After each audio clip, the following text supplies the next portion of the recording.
kwamba ni Mungu atutoe kwenye vifungo ambavyo viko kwenye maisha yetu ili tuweze kumtumikia Mungu tukiwa huru. Bwana Yesu asifiwe. Kwa sababu kama hauko huru, kama haujawekwa huru, kuna mambo ambayo hauwezi ukafanya katika maisha yako. Na ni vizuri kuelewa, ni vizuri kumuuliza Mungu ya kwamba Mungu, niko kwenye kifungo gani? Ni vizuri ujue utadhibiti maisha yako. Haleluya. Unajua kosa moja ni mtu ambaye atakuwa kwenye kifungo fulani na bado hajajielewa na hajajua ya kwamba ako kwenye kifungo fulani. Bwana Yesu asifiwe. Kuna mtu niliuliza majuzi, nikamuuliza, na shida yako inakuwa gani? Kwa sababu nikiangalia ni mtu ambaye anafaa kuwa mtu amebarikiwa, ako na chochote ambacho kinaweza kumfanya abarikiwe, lakini anaishi maisha ya kuombaomba. Nikamuuliza, shida yako ni gani? Akasema ya kwamba mimi sina shida. Bwana Yesu asifiwe. Kumaanisha kwamba unaweza kuwa katika kifungo na ukose kuelewa ya kwamba niko kwenye kifungo, na kama hautaelewa ya kwamba kuna kifungo fulani kwenye maisha yako, hautaweza kuapili kwa Mungu kumwambia kwamba ninataka niondoke kwenye kifungo hiki katika maisha yangu. Haleluya. Nataka tusome kwenye kitabu cha John chapter number 8 verse 36. Tusikie vile ambavyo neno la Bwana linasema. Haleluya. Tutaanzia mahali pale. Yohana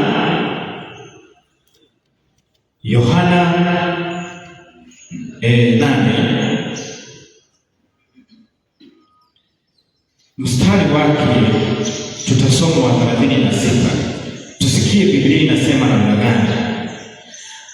Basi Mwana akiwaweka huru, mtakuwa huru kweli kweli.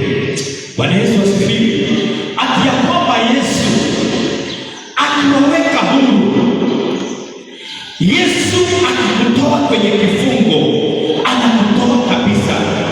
Waliowekwa huru na Yesu wako huru kweli. Haleluya.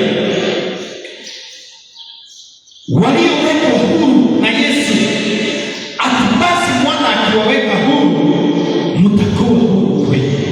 Bwana Yesu asifiwe. Kwa hivyo kuna mambo mengine katika maisha yetu, kuna vifungo vingine katika maisha yetu ya kwamba unless Mungu atuweke huru, Bwana Yesu asifiwe, tutaishi maisha ya kufinyiliwa, tutaishi maisha ya kukandamizwa, tutaishi maisha ambayo hayana mwelekeo wala hayana faida katika maisha yetu.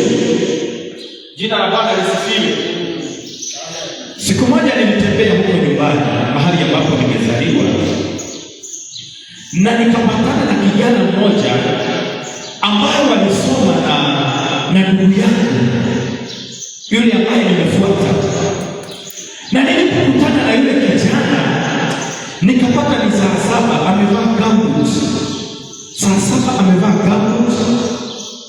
Hiyo gumboot imeraruka huku na ako maishoni. Tukaanza kuongea na yeye. Nikamuuliza, sikataja jina lake. Nikaanza kumuuliza, kutoka mlimaliza shule na ndugu yako, umekuwa ukiendeleaje? Akasema ya kwamba mimi niko tu, ninaendelea tu.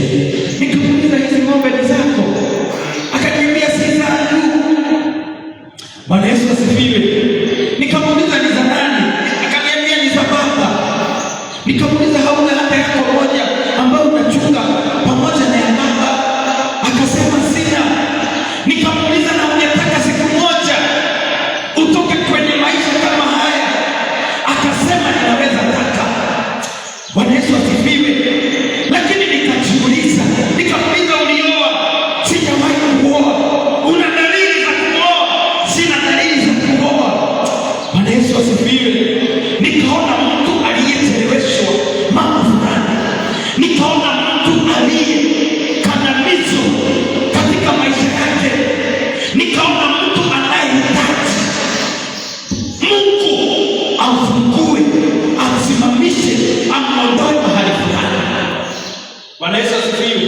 Wapendwa, Mungu asipoingilia kati kwenye maisha yetu, kuna maisha ambayo tutaishi lakini sio maisha yetu. Haleluya! Kuna kazi ambazo tutazifanya lakini sio kazi zetu. Na kwenye ibada kama hii ni mahali ambapo mtu huingia na kumwambia kwamba Mungu, nimesikia neno lako ya kwamba ukimweka mtu huru, ya kwamba unamweka huru kweli. Bwana Yesu asifiwe. Sijui wangapi wanataka kuwekwa huru kwenye vifungo. Kila ukienda huko jela, uulize mfungwa yeyote, unless yule ambaye yako na kasoro, kila mfungwa anatarajia ya kwamba siku moja apate uhuru katika maisha yake. Jina la Bwana lisifiwe. Na kuna siku mimi nakumbuka tulikuwa maombi na watu fulani, na mtu mmoja akasema ya kwamba kuna kasoro. Haleluya! Ati kuna kasoro katika maisha yetu. Haleluya! Akaanza kutaja, ukiangalia fulani wa fulani. Sasa anataja watu wa kwetu. Ukiangalia fulani kuna kitu kwenye maisha yake, ukiangalia fulani wa fulani, na hata ukiniangalia mimi bado kuna kasoro. Haleluya! Akatuambia tumlilie Mungu, tumwambie Mungu atufungue kwenye vifungo vya aina fulani katika maisha yetu. Bwana Yesu asifiwe. Sijui kama unajua kumtumikia Mungu ukiwa huru iko namna gani. Sijui inajua kufanya biashara ukiwa huru. Sijui unajua kuingia kwenye ndoa lakini Mungu ameachilia uhuru. Itakuwa ndoa ya aina gani? Itakuwa kazi ya aina gani? Haleluya! Lakini wengine tunafanya kazi na bado kuna misingi iliyokufunga. Haleluya! Tunafanya kazi usiku na mchana, wengine wakitoka tunatoka, wengine wakifungua milango tunafungua, lakini kuna vitu ambavyo vimetufunga, vilivyosema ya kwamba hatutainuka, hatutaingia kwenye viwango fulani, hatutapita hapa. Na hizo ndizo vitu tumekuja kuaddress kwenye ibada hii. Bwana Yesu asifiwe. Hakuna atakayefanya kazi ya hasara. Bwana Yesu asifiwe. Ushaisikia mtu akisema ya kwamba ninafanya kazi lakini sioni matunda? Haleluya. Umewasikia kitu kama hiyo? Ama imewahi kufanikiwa? Wewe unafanya kazi isiyo na matunda, unasema kweli ninapata pesa lakini siwezi nika-account ABCD. Kwa nini Mungu asikuweke huru basi? Kwa nini miaka nenda miaka rudi uwe kwenye the same spot na uone kasoro? Unajua shida ni mtu asione kasoro kwenye maisha yake. Deliverance haiwezi kaanza kama wewe mwenyewe. Ukombozi hauwezi ukakuja kama wewe mwenyewe hautaangalia maisha yako na uone kasoro. Bwana Yesu asifiwe.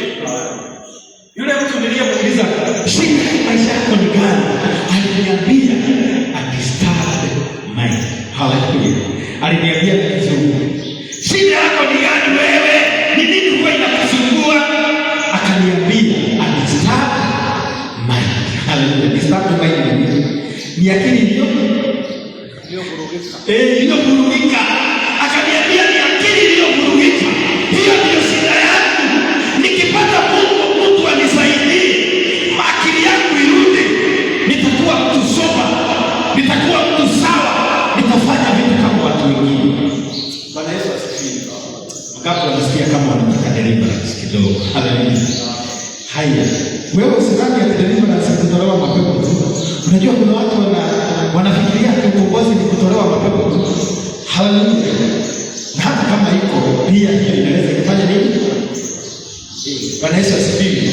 Ukombozi ni wa namna nyingi. Haleluya. Bwana Yesu asifiwe.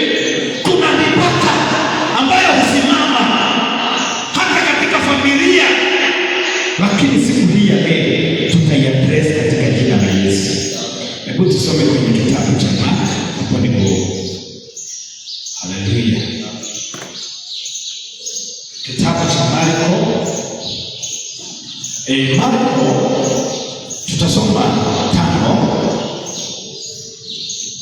mstari wake kuanzia 1. Haya, tusome Mark chapter 5 from verse 1. Ati wakafika upande wa pili wa ziwa, wakaingia katika nchi ya Wagerasi.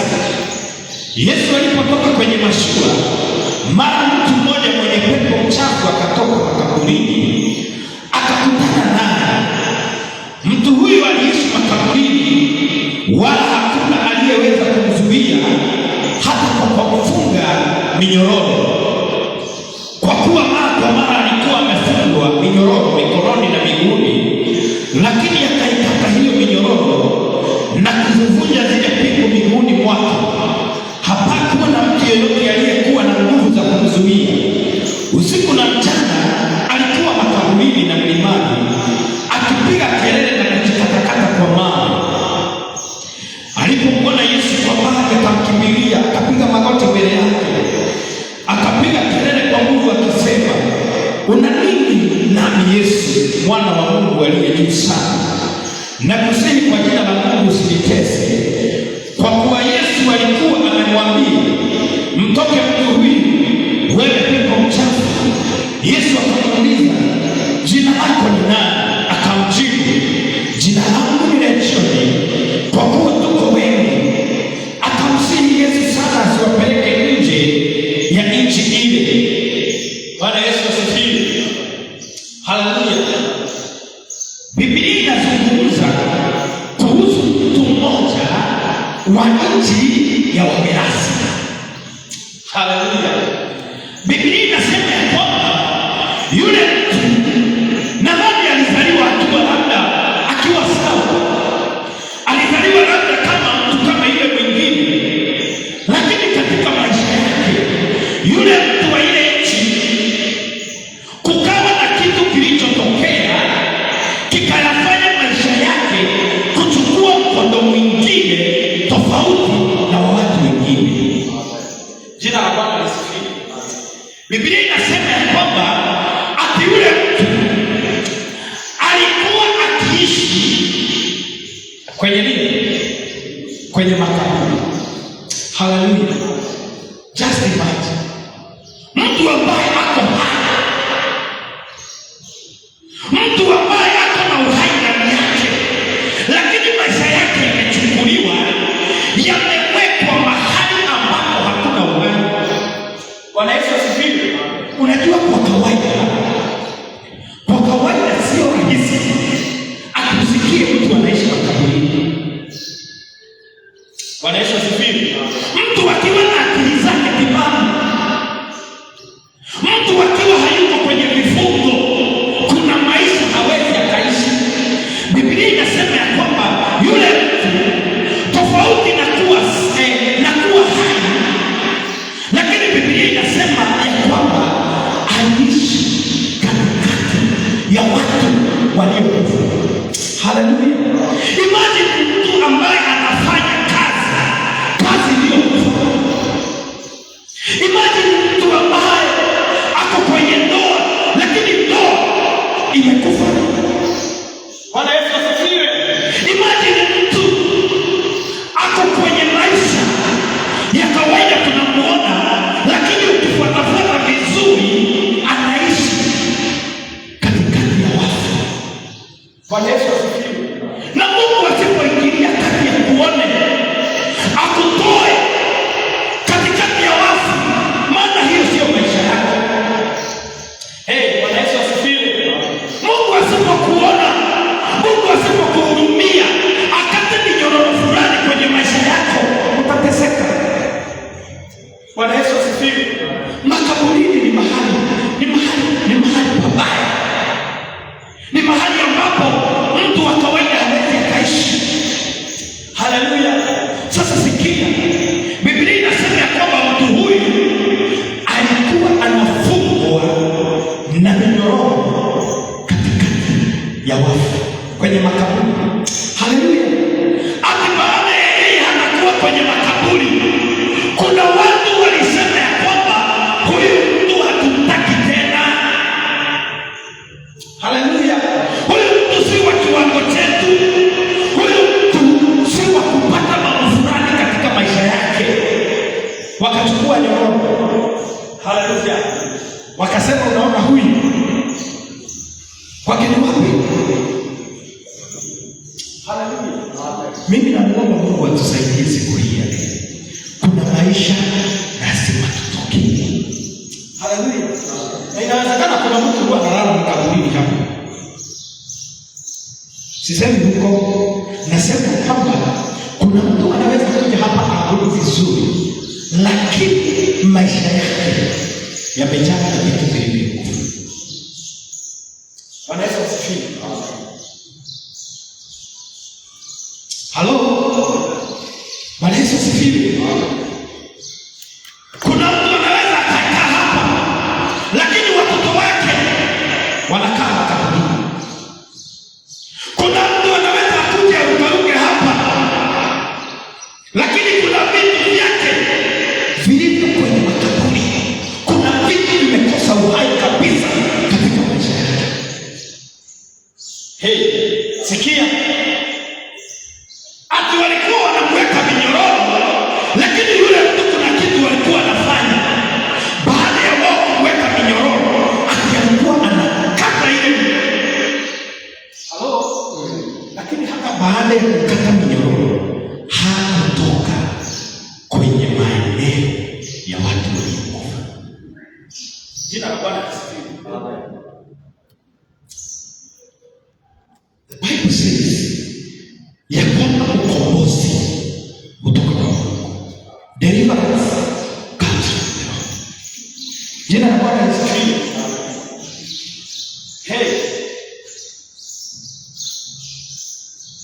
Sijui kuna watu wanakata minyororo lakini bado hawasomi. Kuna watu wameomba lakini bado hawasomi. Kuna watu wamefunga lakini bado hawasomi. Kama Mungu hataingilia kati. Haleluya. Kama Mungu hataingilia kati akusaidie wewe, utaishi maisha ya kuzunguka hivi. Haleluya. 2026. Haleluya. Tutaishi kuimba mwaka huu ni mwaka wa Bwana, mwaka huu nitabarikiwa. Haleluya. Nisikia kuna watu waliendea pasta wao. Haleluya. Wakamuuliza nisema huu ni mwaka wa Bwana. Lakini bado nikiangalia mambo yangu naona ya kwamba kuna mambo hayaendi vizuri. Kuna mtu Mungu amhurumie kwenye ibada hii, hata kama ni mmoja, amtoe kwenye vifungo vya aina fulani katika maisha yake. Bwana Yesu asifiwe. Ati yule bwana kitanda chake,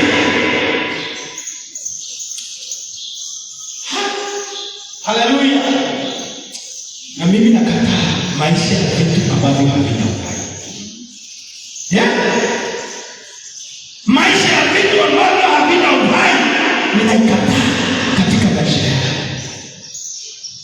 Biblia inasema Yesu alipomwona yule bwana, haleluya,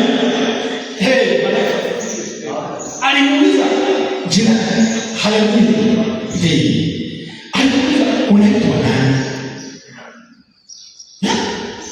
Kumbe kila mtu ako na jina, kila mtu ako na kasisi. Haleluya. Kila mtu ako na mzizi mahali ambapo ametoka. Halo. Yesu kwanza kabla amfanyie deliverance alitaka kujua huyu mtu anaitwa nani, huyu bwana ametoka wapi, huyu mama roots zake ni gani, huyu mzee taarifa yake ni gani. Bwana Yesu asifiwe. Unaweza ukaishi kwa kijiji ambacho kimefungwa na mambo fulani. Bwana Yesu asifiwe. Unaweza ukakaa kwa duka ambayo kuna sheria fulani ambazo ziliwekwa na yule mwenye nyumba.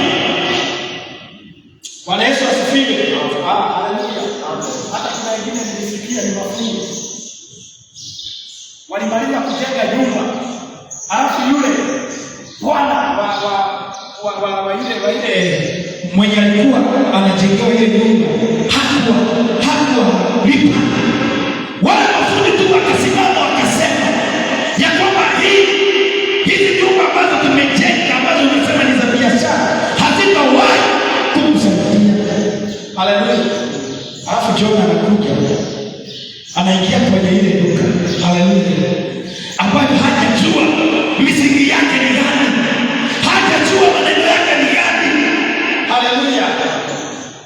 Ama unanunua gari ambayo mtu alikuwa akisema kitu kuhusu hiyo gari.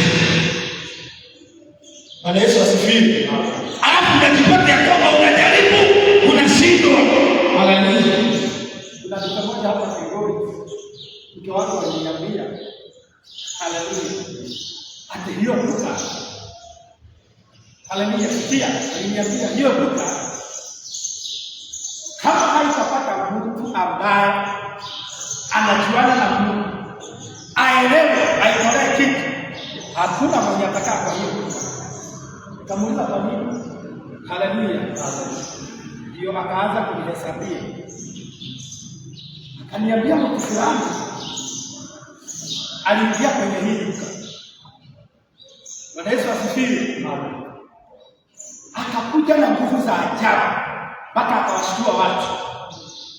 Unasikia nguvu za ajabu? Sikuweka vitu 200. Nikisema hivi unaelewa nasema nini? Haleluya. Hakakaa hapo. Nilikuwa napata kuna tujuko alikuwa anauza hapa sijui mtu wa wapi. Nilikuwa napata tu akikula soko. Haleluya. Hakakaa. Akatoka. Bwana Yesu asifiwe. Kukakuja mwingine akaweka bota. Haleluya. Mimi nikajua bota ni kitu inafanya kazi kabisa. Akakaa kidogo. Akakuja mwingine. Sasa hapo na nguvu kabisa. Haleluya. Ni kama hata yeye mshindi. Sasa uweze jua misingi inayofanya kazi mahali pale ni gani? Mungu asipokukomboa, Mungu asipokusaidia, unaweza ukaishi maisha ya kurutete. Bwana Yesu asifiwe. Sasa Biblia inasema ya kwamba Yesu akamuuliza yule mtu, jina lako ni nani? Haleluya. Hebu anza kunipea taarifa yako. Wewe unaitwa nani? Na kwenda ukiangalia, haleluya, kuna mwenye anapita standard 8. Haleluya. Na kwenda ukiangalia, kuna mwenye akisoma anaweza kupata kazi. Na kwenda kweli ukiangalia, kuna aina hii ambayo havuki. Haleluya. Ukishaelewa, sasa unamwendea Mungu. Bwana Yesu asifiwe. Haleluya. Kuna wakati tulikuwa tunaomba mahali fulani na kama familia, na mmoja ambaye kuna mtu ambaye huwa alisahau ni kusema kwamba tupigane na roho ya umasikini. Haleluya. Mpaka najiuliza, haleluya, kwani hii nayo iko na mizizi kiasi gani? Halo. Lakini usipoelewa kile kitu ambacho kimekufunga, hautaweza kuinuka zaidi, hautaweza kujitoa. Alimuuliza huyo jamaa anaitwa nani? Alimwambia jina langu naitwa Lecho, kumaanisha hapa tuko wengi. Sikia, haleluya, hapa tuko nini? Hapa tuko wengi. Sio mtu amefungwa kifungo kimoja, amefungwa vifungo vya aina tofauti katika maisha yake. Tuko wengi. Haleluya. Bwana Yesu asifiwe.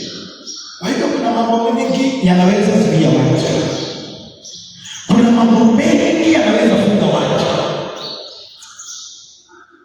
Lakini Yesu alipomwona, Biblia inasema ya kwamba, hebu tusome hapo chini kidogo. Yesu akamwambia mstari wa 9, Yeye akamuuliza, jina lako? Akamjibu, jina langu ni Legioni, kwa kuwa tuko wengi.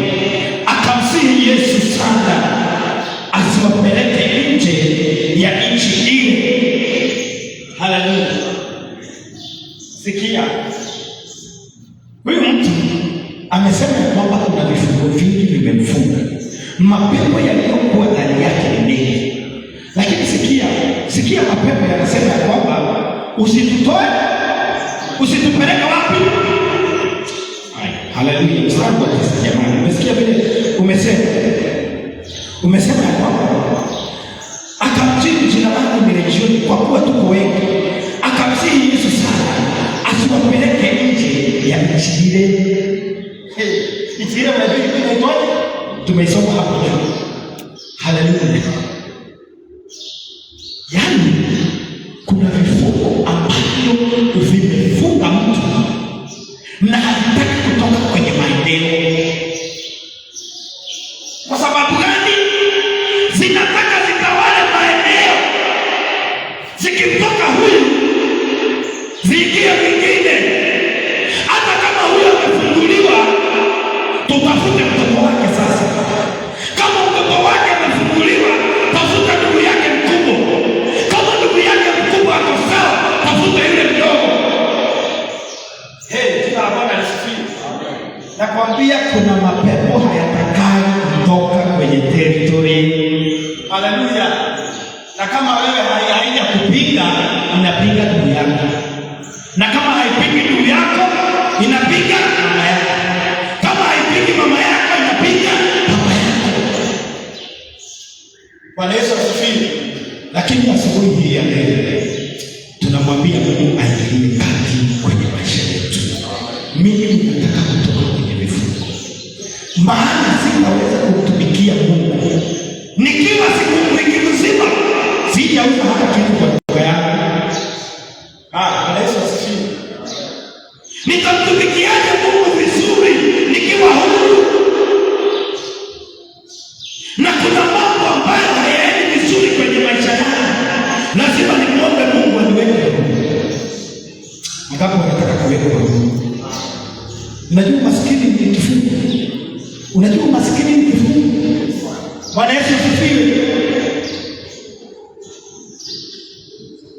Unajua kuzunguka tu, hakuna maendeleo kwenye maisha yako, bado ni kifungo. Bwana Yesu asifiwe. Kuna mtu, haleluya. Huyo kijana niliyemuuliza, wewe uko sawa?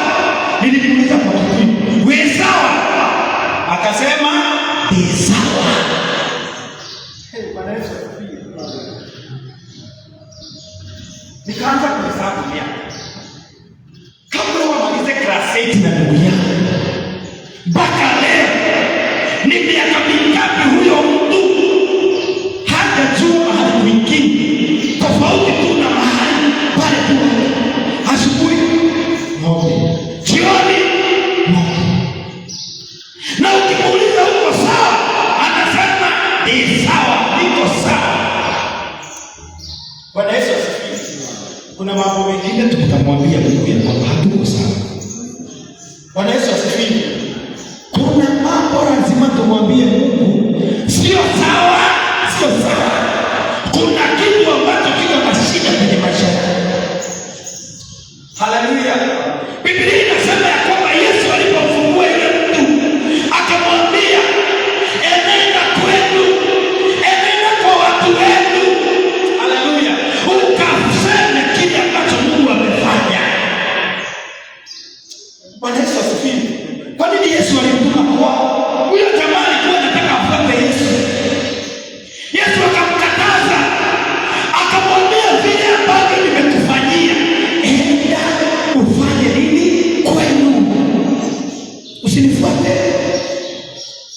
Tulezi warudi, tulezi mahali umetoka, anza kupigana na kile kitu ambacho kinawasumbua.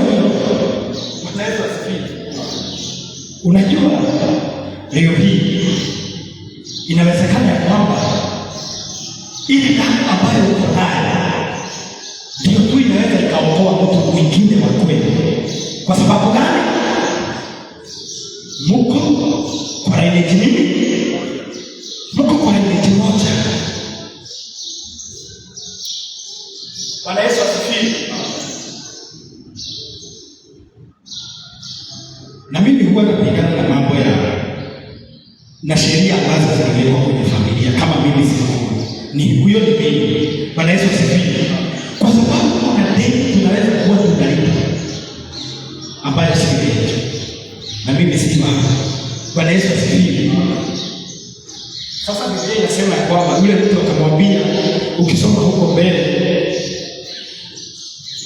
yule mtu akaenenda zake, akaanza kutangaza katika Dekapoli mambo makubwa Yesu aliyotendea, nao watu wote wakastaajabu.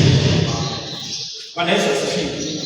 Nakwambia siku hii ya leo ukiwekwa huru, nasema siku ya leo Mungu akiweka huru, kuna watu watastaajabu. Leo hii Mungu akikutoa kwenye vifungo vya aina fulani kwenye maisha yako, watu watashangaa, watu wataanza kuulizana, ni yule kijana niliyemuona miaka ngapi iliyopita? Huyu mtu amebadilika. Jina la Bwana lisifiwe. Wangapi wanamwambia Mungu ya kwamba nataka ukombozi wako kwenye maisha yako? Haleluya. Na ukombozi, tunaposema kuhusu ukombozi, ni ukombozi wa familia yako yote. Haleluya. Wewe, watoto wako, bibi yako, wote. Bwana Yesu asifiwe. Nani mtu atoke kwenye ibada hii kama hii, alafu aende usiku mzima? Naona hicho ni kifungo cha aina gani? Bwana Yesu asifiwe. Haleluya. Na mtu atoa ingia usiku. Haleluya.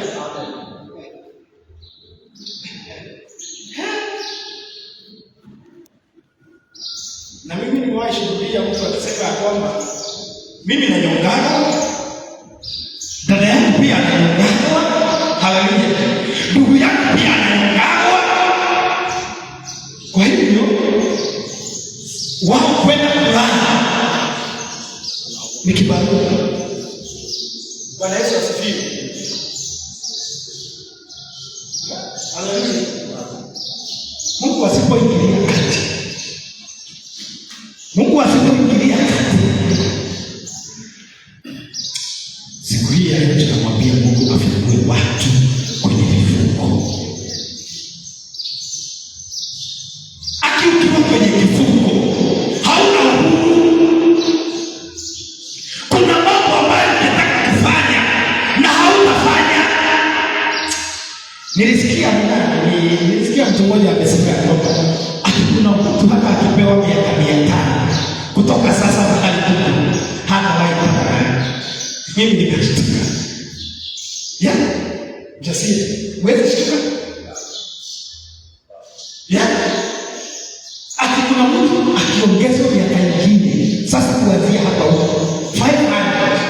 Asimi Mungu ana 50. Utoke kwenye hii dunia ukiwa na 500. Atapanda hapa. Anaweza asifiwe.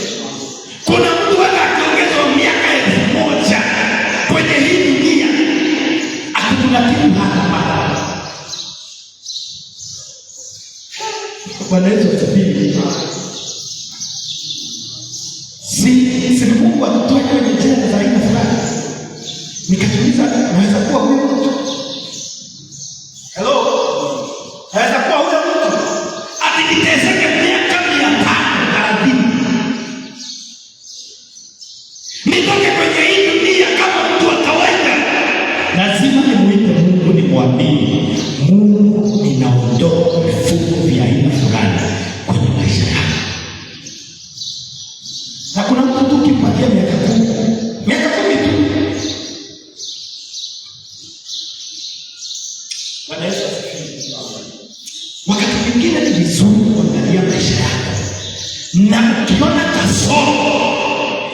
Bebe, ichukue kwa Mungu, mwambie Mungu, nimekuja kuapili. Vitu vingine vinafanyika kwenye maisha yako. Nataka Mungu sheria ikuwe ya nene, nitoke kwenye maisha fulani na viwango fulani katika maisha yako. Bwana Yesu asifiwe. Mimi nasemaga kuna mtoto amezaliwa leo na atakuja akuwe milionea. Haleluya, in 20 years to come na 25. Na mimi tu nimekuwa hapa tu. Bwana Yesu asifiwe. Mimi naomba Mungu atufungue kwenye mifumo fulani katika jina la Yesu. Haya, tusome kwenye kitabu cha Mathayo. Haleluya, Mathayo. Naona ndio umesonga kidogo na dakika kama kuna dakika kadhaa. Haleluya. Mathayo 21.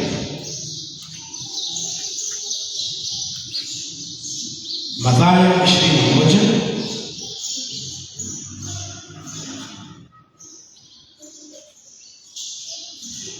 Mathayo 21 tutasoma mstari wa kwanza mpaka 10.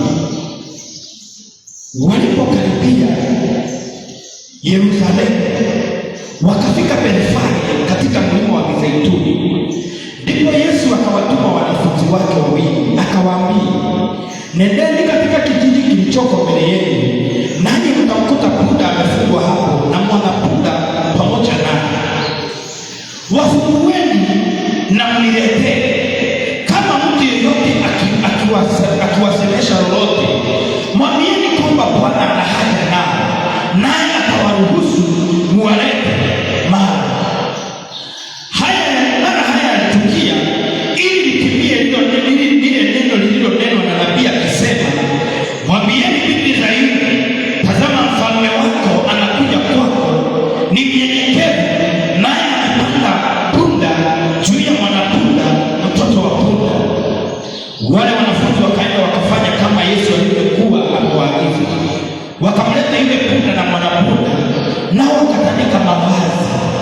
Umati mkubwa wa watu ukatandaza mavazi yao barabarani, na wengine wakakata matawi kutoka kwenye miti wakayatandaza barabarani. Ule umati wa watu uliomtangulia na ule uliofuata ukapiga kelele ukisema, Hosana mwana wa Daudi, amebarikiwa yeye ajaye kwa jina la Bwana, Hosana juu mbinguni. Yesu alipoingia Yerusalemu, mji wote ukataharuki. Watu wakauliza, huyu ni nani? Ule umati wa watu ukajibu, huyu ni Yesu yule nabii kutoka Nazareti katika Galilaya. Bwana Yesu asifiwe. Amen. Haleluya. Biblia inasema kwamba Yesu akakubali, akasema ya kwamba enendeni kwenye kijiji. Haleluya. Ati mtapata punda na mwanapunda wamefungwa, endeni mnileteni. Bwana Yesu asifiwe. Sasa kitu kimoja nataka ujue hapa ni ya kwamba wakati shetani anakuteka nyara, wakati mambo fulani yanakuteka nyara, yanakuvuka, yanakuweka kwenye kiwango ambacho sio chako. Bwana Yesu asifiwe.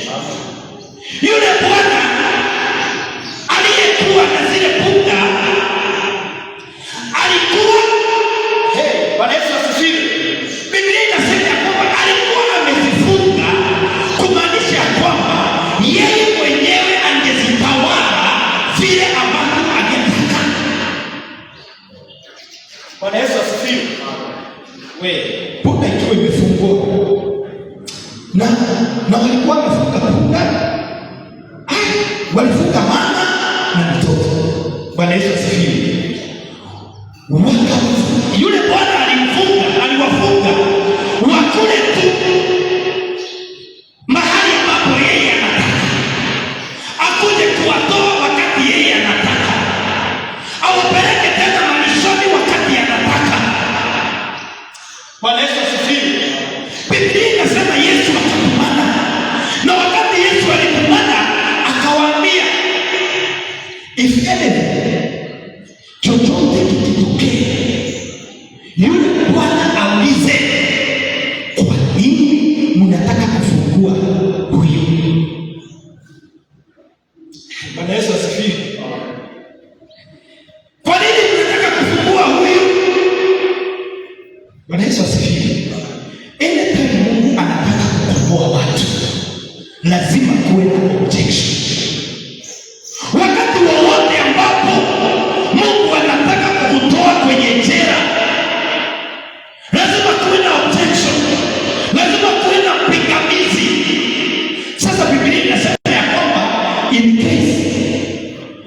case yule Bwana the strong man aulize, kwa nini mnataka kufungua hawa punda na mwanapunda, mwambie Yesu anawataka. Bwana Yesu asifiwe. Asubuhi hii ya leo nataka nikuambie Yesu anakuhitaji ukiwa huru. Haleluya. Yesu anakuhitaji akutumie. Wewe ndio the next billionaire.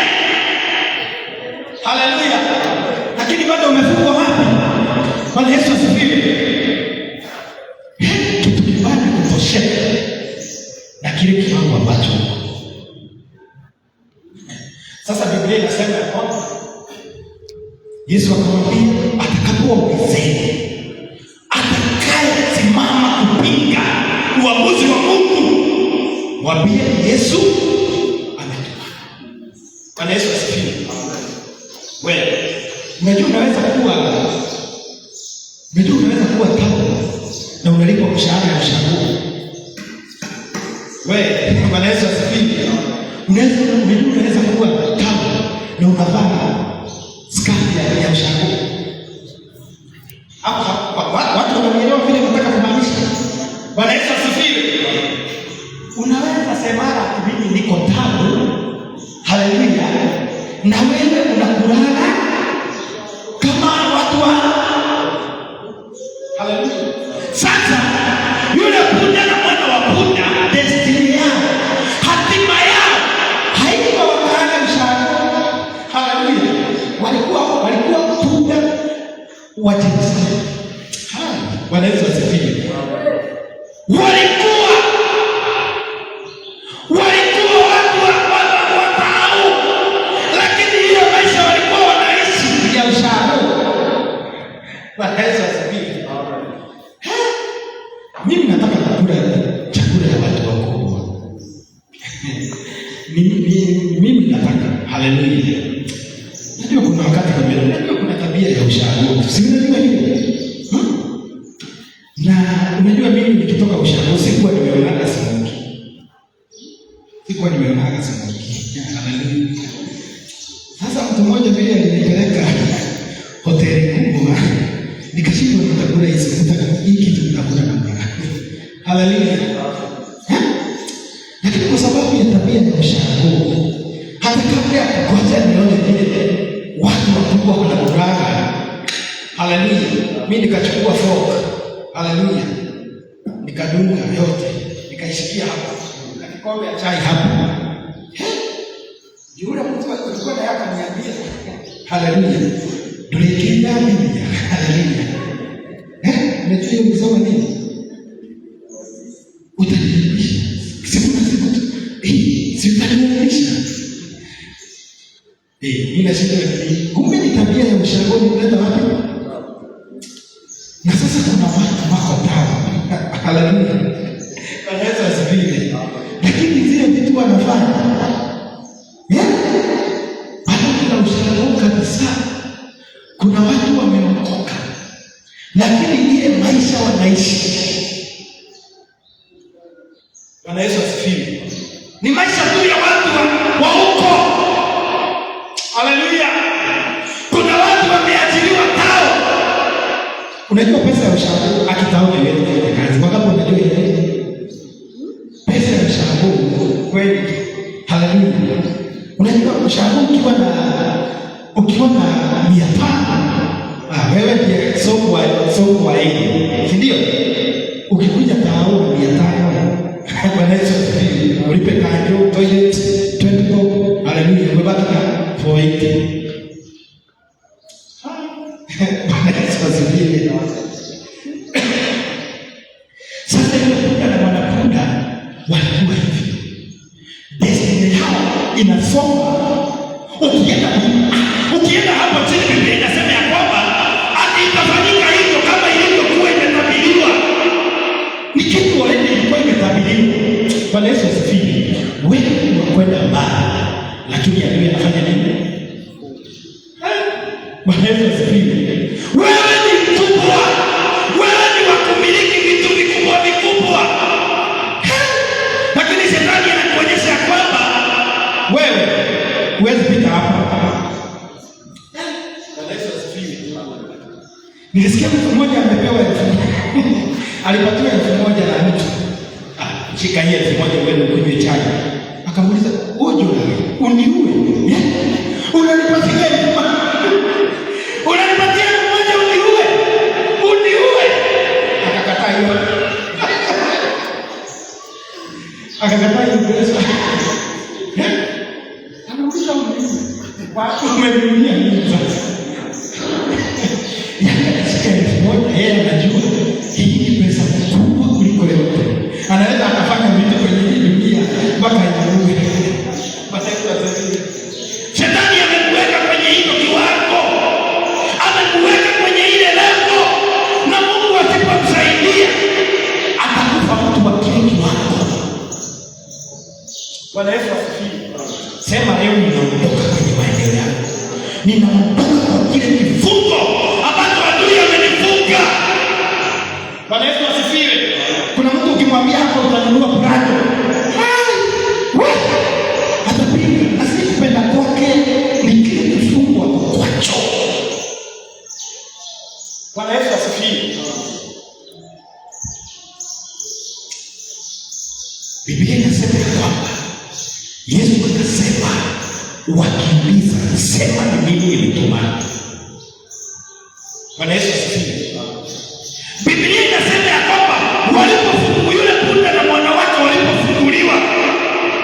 Haleluya. Hebu sema baraka zangu na watoto wangu zipo. Sio za mama peke yake. Mama na baba na watoto tuko kwenye ile laini. Na kizazi chetu hakitaangamia. Bwana Yesu asifiwe. Kama yule punda angefunguliwa, mwana punda aache, yule punda angeenda. Si angekaa kwa kiangalia mtoto. Halo. Hebu sema ukombozi uwe kwa familia yako katika jina la Yesu. Watoto wangu, mke wangu, familia yangu, tutoke wote. Wacha nikwambie kitu kimoja. Mtu akiwekwa huru anaweza kufanya mambo kwa wepesi kulingana na vile ambavyo anafanya akiwa mfungwa. Bwana Yesu asifiwe. Niko na dakika kidogo.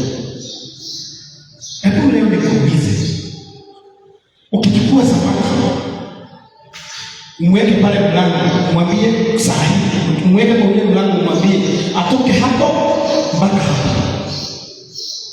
Sina muda sana. Kwa sababu gani?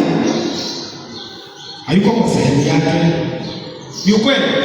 Hayuko mahali ambapo ako huru kufanya vitu zake. Lakini hebu chimba mtaro, uweke maji hapa mpaka kisima. Alafu mwambie samaki yaswime. Si atafika? Si atafika? Bwana Yesu asifiwe. Na wewe usipofunguliwa uingie katika nafasi yako, akitachukua miaka yote na ile kawaida. Ngapi wananielewa hapa kitu tunasema? Mungu asipokuweka huru, Mungu asipokukomboa, ni kama samaki kumwambia atembee na kwa barabara. Hawezi. Hata Mungu hivyo. Bwana Yesu asifiwe. Biblia inasema ya kwamba Yesu alipoletewa yule mwanapunda, haleluya, wala punda wa ushago. Sijui nisome, haleluya, sijui nisome huo mstari Uniruhusu nisome mstari tu.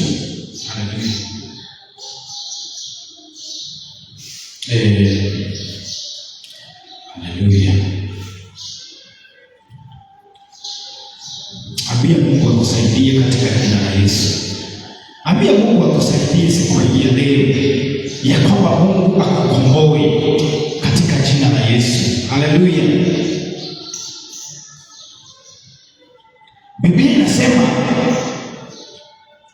wale wanafunzi wa mstari wa 6, wale wanafunzi wakaenda wakafanya kama Yesu alivyokuwa akawaagiza.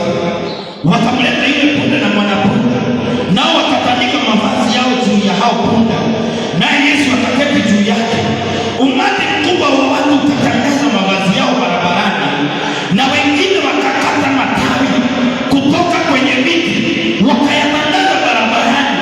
Ule umati wa watu uliomtangulia na ule uliomfuata ukapiga kelele ukisema, Hosana mwana wa Daudi. Bwana Yesu asifiwe. Ati ya kwamba wale yule punda na mwanapunda, na siongee kuhusu Yesu, wacha niongee kuhusu waliokuwa wamefunga. Ati walipofunguliwa, unajua watu walifanya nini? Walitoa nguo zao. Haleluya. Walitoa nguo zao wakatandika chini punda wa ushago akanyaga. Bwana Yesu asifiwe.